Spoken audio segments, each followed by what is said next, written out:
नमस्कार, मैं हूं राजकुमार विश्वकर्मा। आप देख रहे हैं जेबी न्यूज और टुडे फ्लैश न्यूज। इस समय मेरे साथ में चांदीवली विधानसभा के सबसे सीनियर नेता एहसान उल्ला खान, जो पूर्व नगर सेवक हैं और राष्ट्रवादी कांग्रेस पार्टी शरद चंद्र गढ़ पवार के मुंबई के प्रदेश प्रतिनिधि और मुंबई के महासचिव के पद पर कार्यरत हैं। आखिरकार आज गुरुवार की देर शाम इंडिया अलायंस के उम्मीदवार रूप में वर्षाताई गायकवाड़ नाम घोषित हो गया है। वर्षाताई गायकवाड़ नाम घोषित होते हुए मुस्लिम माइनॉरिटी उत्तर भारतीयों में एक रोष पैदा हो गया। उस सारे विषयों चर्चा करने के लिए हम बैठे हुए हैं, क्योंकि माइनॉरिटी के भी हैं एहसान उल्ला खान और उत्तर भारतीय भी है। सारे दोनों विषयों चर्चा करेंगे। एहसान भाई, महागठबंधन इंडिया अलायंस के उम्मीदवार तौर पर वर्षाताई गायकवाड़ की उम्मीदवार घोषित कर दी गई है और आज भारतीय जनता पार्टी के एडवोकेट उज्जवल निकम जी की घोषणा हो गई है। स्थिति पूरी साफ हो गई है। मुंबई के 6 लोकसभा सीटों पर सारे उम्मीदवार घोषित कर दिए गए हैं। 5 सीटें गई है शिवसेना को, 1 सीट आई कांग्रेस को। अब क्या कहना चाहेंगे? एक तरफ लोगों में एक निराशा है उत्तर मध्य मुंबई को लेकर कि माइनॉरिटी को एक भी सीट 48 महाराष्ट्र सीटों में नहीं दी गई है और एक भी उत्तर भारतीय चेहरों को नहीं दिया गया है। इस पर आपकी क्या प्रतिक्रिया है? ऐसा है कि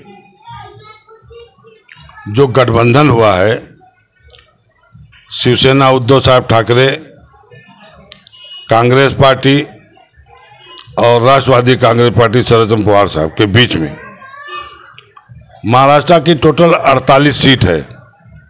48 सीट में 17 सीट कांग्रेस ने लिया है, 22 सीट उद्धव ठाकरे साहब को गया, 1 सीट उन्होंने दूसरे पक्ष को दिया है, 21 सीट पे उद्धव साहब लड़ रहे हैं और 10 सीट पर, सिर्फ 10 सीट पर शरद पवार साहब, हमारा इतना बड़ा महाराष्ट्र का देश का लीडर, तो शरद पवार साहब ने और हमारे प्रांताध्यक्ष जयंतराव पाटिल साहब ने अपने कलेजे पर समझ लो पत्थर रख करके सब्र करके ये समझौता गठबंधन किया है।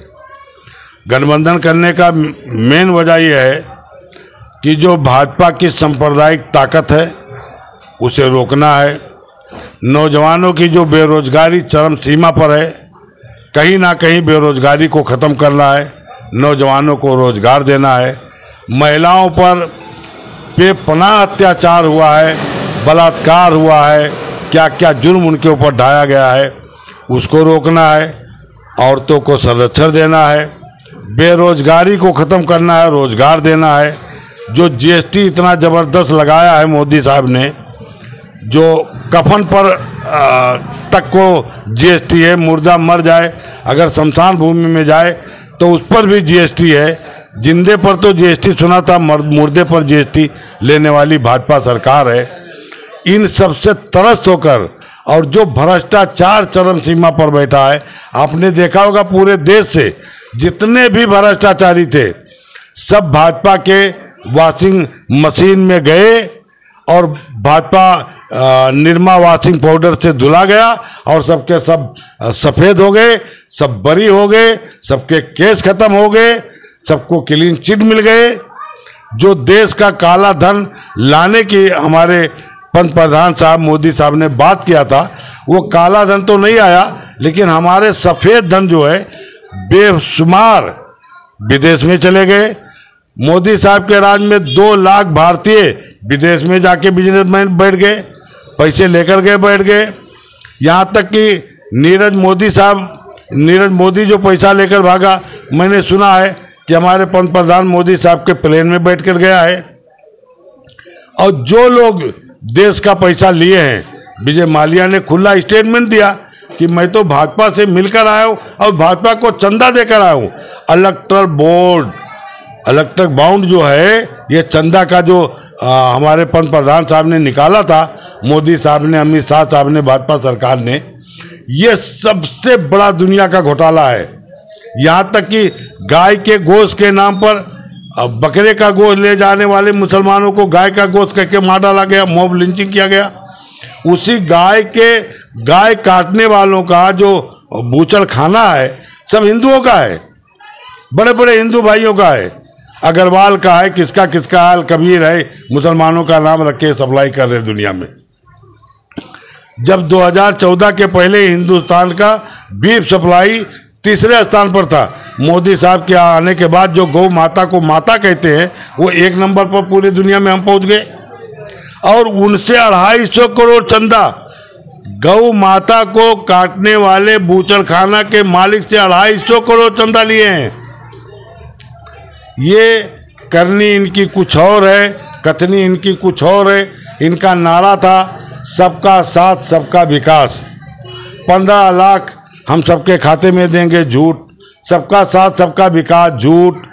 बेरोजगारी खत्म करेंगे, 2 करोड़। एहसान भाई सवाल मेरा ये है, मैंने जो सवाल किया मैं आपके सवाल पर आ रहा हूँ। इनका नारा था कि 2 करोड़ नौजवानों को रोजगार देंगे, झूठ। इनका था कि किसानों का हम कर्जा माफ करेंगे, झूठ। किसानों का जो आय लागत लगेगी उसका 2 गुना हम ज्यादा देंगे, झूठ।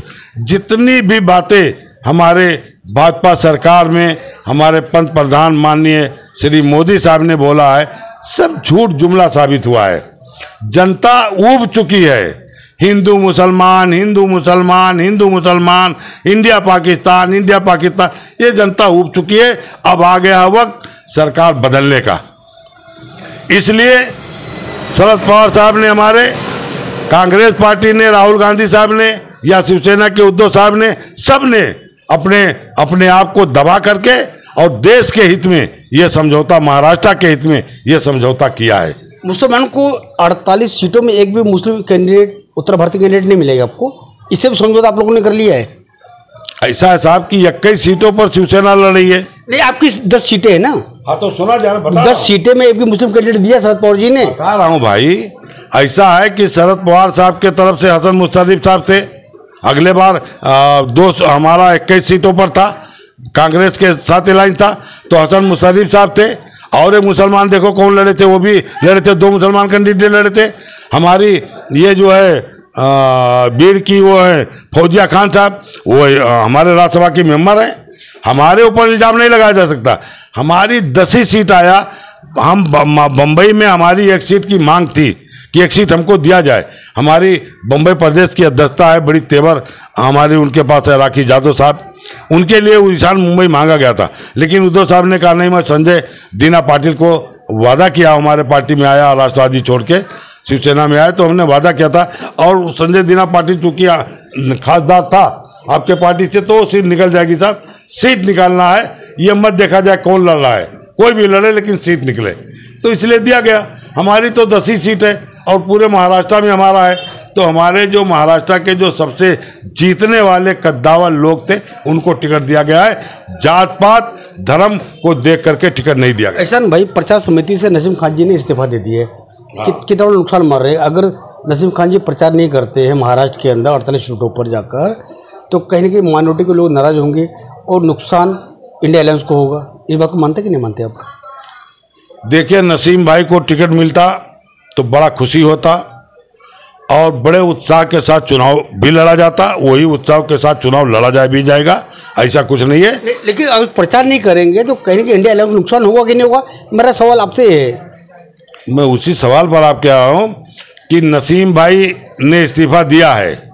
नसीम भाई कांग्रेस पार्टी के एक कर्मठ नेता है, माइनॉरिटी का एक चेहरा है, उस हिसाब से उनको टिकट मिलना चाहिए।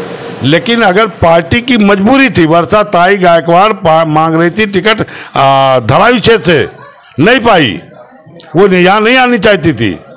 कांग्रेस 2 सीट मांग रहा था, नहीं पाया, तो 1 सीट पर उनको समझौता करना पड़ा।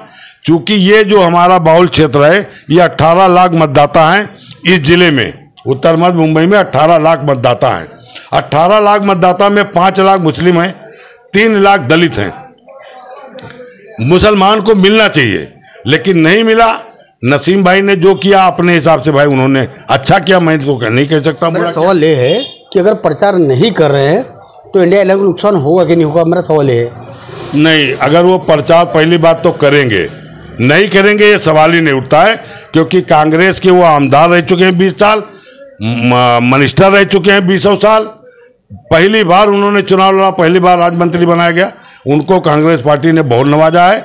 मैं नहीं समझता हूँ कि नसीम भाई प्रचार नहीं करेंगे, नसीम भाई प्रचार करेंगे। इथे एहसानुल्लाह खान साहब जो उन्होंने कहा जो अपना इस्तीफा दिया है प्रचार समिति के पद से बहुत जल्दी वापस ले लेंगे और वापस पुनः एक बार वो चुनाव मैदान में उतरकर इंडिया अलायंस के मुद्दों को प्रचार करेंगे, ऐसा उन्होंने अपना विश्वास जताया। अब देखना होगा कि नसीम भाई कितना जल्दी इनके इस विश्वास पे कायम होते हैं, एक बड़ा दिलचस्प विषय होगा। आज और अभी के लिए बस इतना ही। मैं राजकुमार विश्वकर्मा, टुडे फ्लैश न्यूज, जेमे न्यूज बोलने आए थे। अरे बातम्या पाहण्यासाठी आमच्या चॅनलला लाईक करा, शेअर करा, सबस्क्राईब करा, बेल आयकॉन प्रेस करा आणि सर्वप्रथम नोटिफिकेशन पहा तुमच्या मोबाईलवर।